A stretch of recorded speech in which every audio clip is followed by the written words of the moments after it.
So fake news, sabi ni Auntie Claire, fake news yung pagkakadawit ni Lisa Marcos doon po sa di umano ay namatay sa overdose na isang sikat na o galing sa isang bilyonaryong pamilya, no?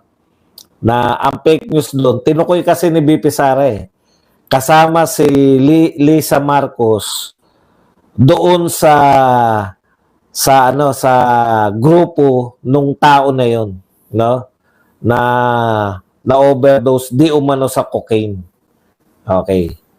So tinabloyan ni ni Auntie Claire, sabi niya fake news yan.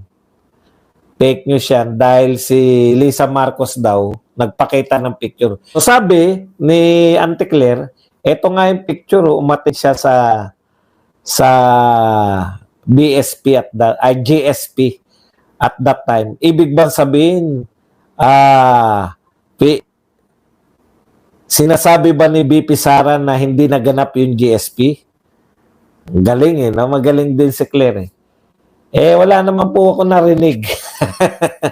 Wala naman po ako narinig tungkol sa GSP kay BP Sara. In fairness po kay BP Sara, ikaw lang ang nagsasabi niyan. Ang linaw po ng BP Sara naroon si Lisa Araneta Marcos. Kasama niya yung mga, yun doon, yung na-overdose. Yun yung sinabi ni BP Sara. Wala po siyang sinasabing GSP. Ikaw lang nagsasabi niyan. Para pabulaanan si BP Sara, para sabihin fake news, sinabi mo na yung time na yun, si Lisa Marcos ay kasama ng mga GSP.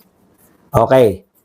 Alam niyo po, sabi nga kanina, nung nagmamalaki, ang dami ng kaso ni BP Sara. Correct.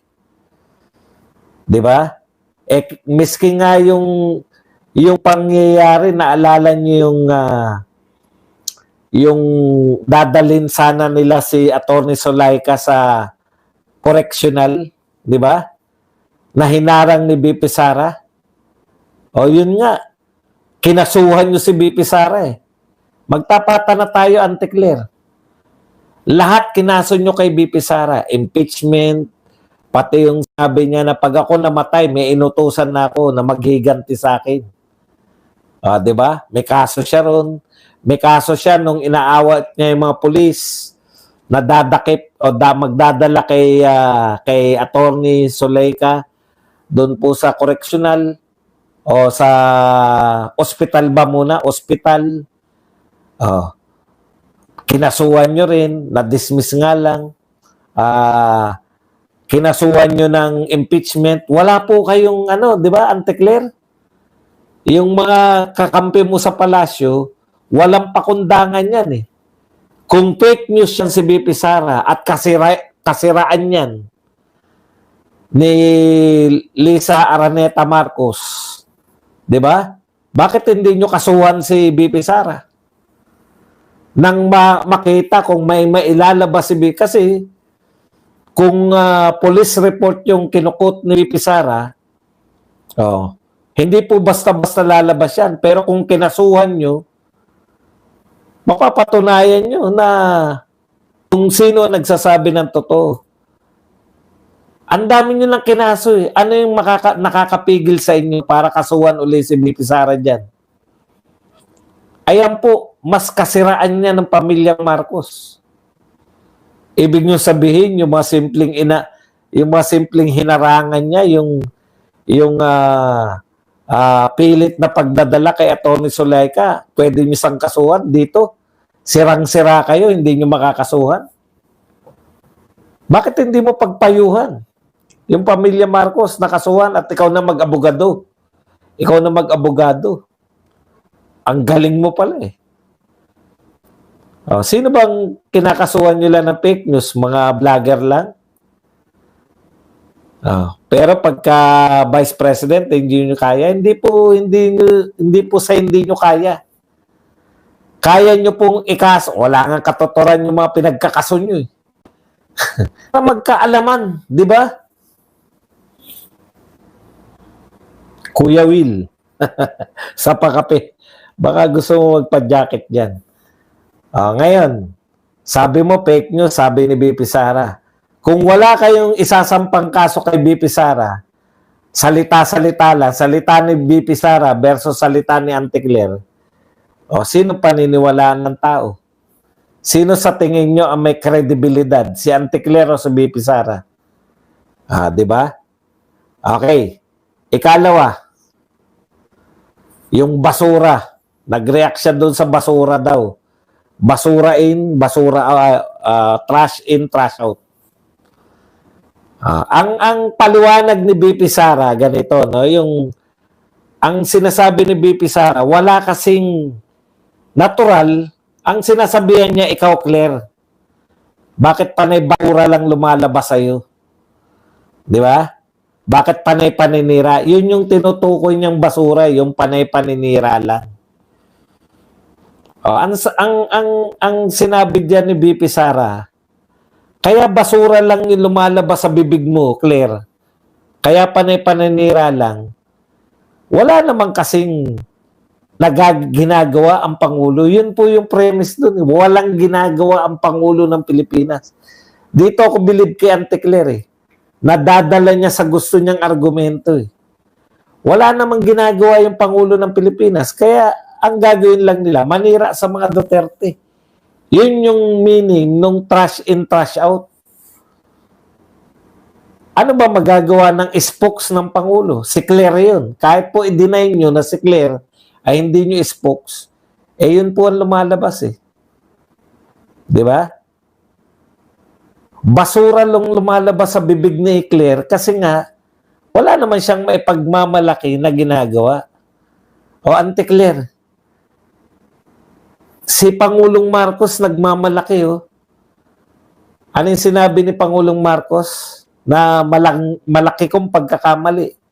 Paulit-ulit ako sinasabi ko, walang proyekto si Marcos sa infrastructure. Yung pala, pinagmalaki kanina. Ano sabi ni Marcos? Panay pagawa natin. Hindi po, hindi po nagpapagawa tayo. Panay pagawa natin ng mga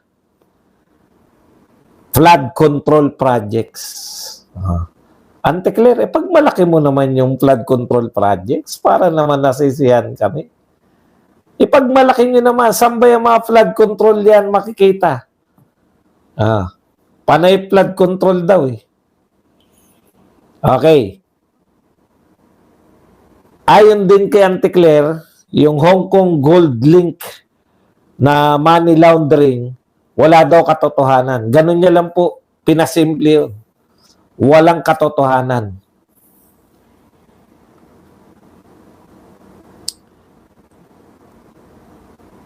Ang nagtatanong itong si Aiden eh. Bilib din ako dito kay Aiden. Hanggang ngayon, nariyan pa.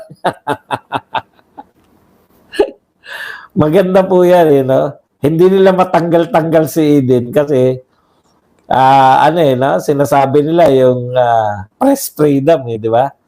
Nagtatanong lang naman, bakit mo tatanggalin? Di ba? Wala namang pinipake news. Okay. Nakakatuwa to si Aiden ng Net25 kasi consistent siya. No? Yung mga butas dito kay Auntie Claire, consistent talaga siya. Okay. Eto po, na-discuss din nga pala yung kay Pulong, di ba? Na-discuss din ni Auntie Claire yung kay Pulong na may sinabi si Auntie Claire na dahil yung parang wala kagad sila dun sa isang panig eh. Yung sa laman ng video eh. At akala nyo, at akala mo naman, napakalaki nung kasalanan ni Pulong. Di po ba? Parang akala mo kidnapping, kidnap for ransom, o drug trafficking yung binibintang kay Pulong o massacre ng